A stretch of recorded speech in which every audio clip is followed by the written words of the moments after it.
மனம் சார்ந்த பிரச்சனைகள் இருக்குங்க. மனசுல ஒரே குழப்பமா இருக்கு. ஒரு மனசுல ஒரு விதமான பயம் இருந்துகிட்டே இருக்கு. என்ன செய்யறதுன்னே தெரியல. திரும்ப திரும்ப ஒரு கனவு ரொம்ப டிஸ்டர்ப் பண்ணிக்கிட்டே இருக்கு.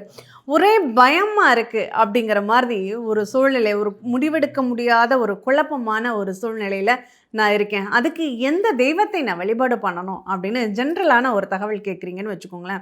இதற்கு யாரை வழிபாடு பண்ணணும்? பொதுவா நம்ம ஜோதிட ரீதியாக மனம் அப்படிங்கிறது 5வது வீடு. இந்த 5ஆம் பாவகம் தொடர்பான கிரகம் என்னவோ அதற்கான பரிகாரங்கள செய்யும்போது தான் நமக்கு ஒரு 100% பலன்கள் அப்படிங்கிறது கிடைக்கும்.